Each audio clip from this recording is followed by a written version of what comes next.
After completing this chapter, the learner will know the reasons for the development of inert gas systems, be familiar with the IMO definitions of the common terms used in the module, be aware of the different types of inert gas systems.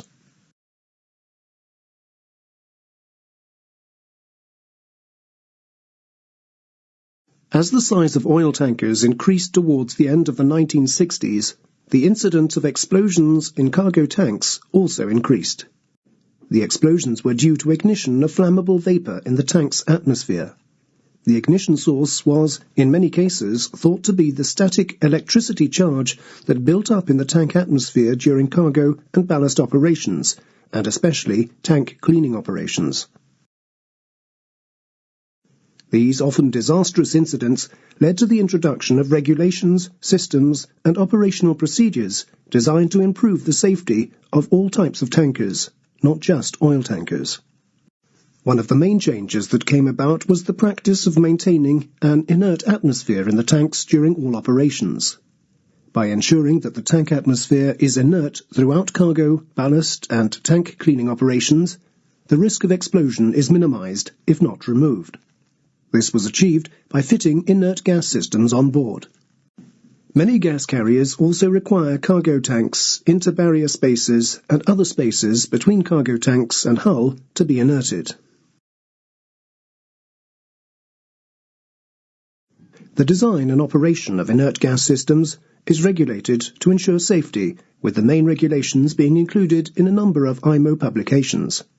The two main publications are the International Convention for the Safety of Life at Sea, SOLAS, and Inert Gas Systems. Further information regarding cargo-specific inert gas system operating practices can be found in the International Safety Guide for Oil Tankers and Terminals and Liquefied Gas Handling Principles on Ships and in Terminals. In the next section, we will look at the IMO definitions for some of the terminology that will be used throughout this module. There are a number of terms used in this module relating to the design and operation of inert gas systems that you will need to be familiar with. Click on the hotspots to see the IMO-approved definitions given in their publication Inert Gas Systems 1990 edition.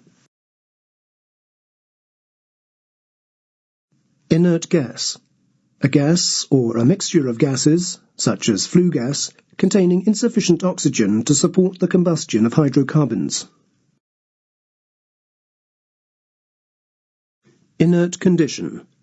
A condition in which the oxygen content throughout the atmosphere of a tank has been reduced to 8% or less by volume by addition of inert gas. Inert gas plant. All equipment specially fitted to supply, cool, clean, pressurize, monitor, and control delivery of inert gas to cargo tank systems. Inert gas distribution system. All piping, valves, and associated fittings to distribute inert gas from the inert gas plant to cargo tanks, to vent gases to atmosphere, and to protect tanks against excessive pressure or vacuum. Inert gas system. An inert gas plant and inert gas distribution system, together with means for preventing backflow of cargo gases to the machinery spaces, fixed and portable measuring instruments, and control devices. Inerting. The introduction of inert gas into a tank with the object of attaining an inert condition where the oxygen content throughout the atmosphere of a tank is 8% or less by volume.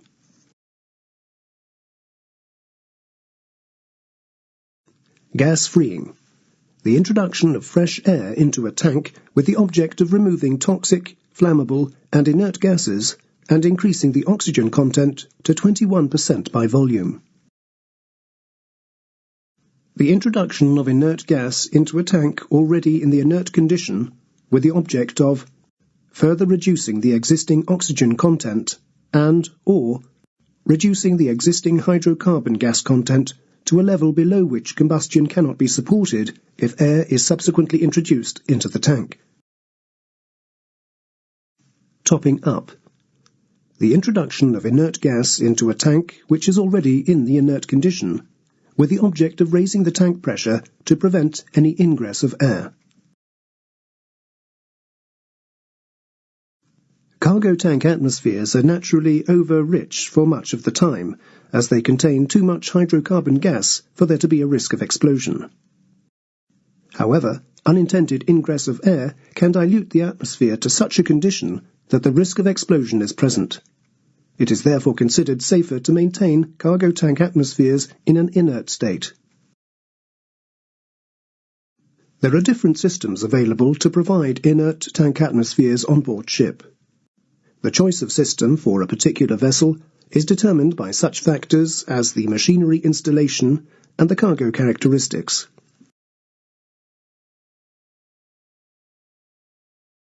The main types of system are shown here, and you can click on the hotspot to learn more about each of them.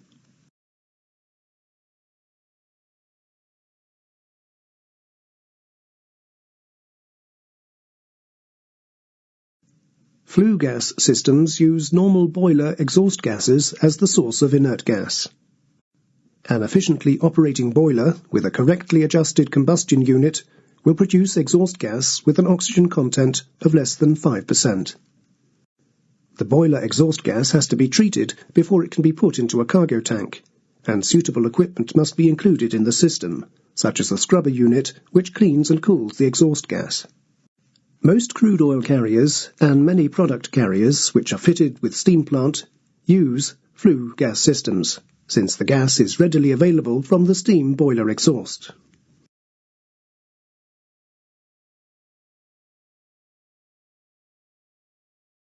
As the name suggests, combination units combine the features of the flue gas and oil-fired gas generator systems. Combination units are usually fitted where the flue gas supply is not always available, or the quantity of gas available is insufficient, and has to be supplemented by the oil-fired section.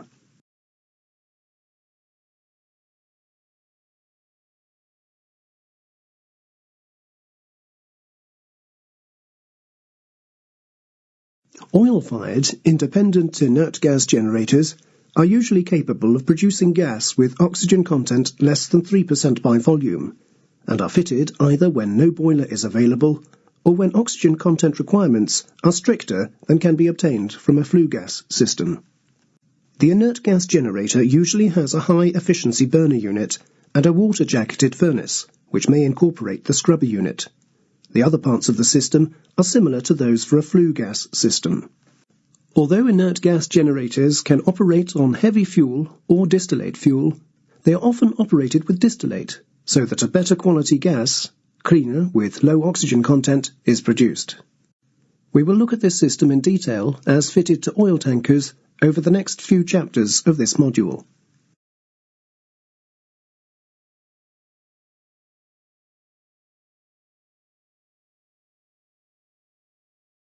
Nitrogen will not support combustion and is therefore a natural inert gas. Where the quality of the inert gas from a flue gas system or an independent inert gas generator is unsuitable, usually because of risk of cargo contamination, nitrogen generators may be used. They are often fitted to chemical and gas carriers for this reason.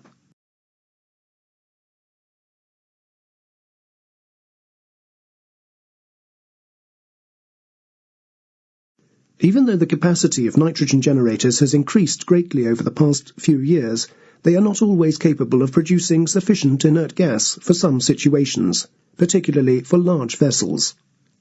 Older vessels and some of the new large gas carriers still need to rely on liquid nitrogen stored on board the ship or supplied from the terminal to meet inert gas requirements.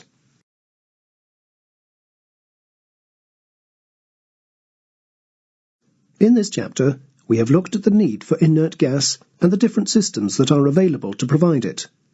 We have also introduced some of the terminology that will be used in later chapters. We will be looking in detail at independent oil-fired inert gas generators in this module. In the next chapter, we will look at flammability of hydrocarbon gas mixtures and how to operate an inert gas system to avoid the risk of an explosion.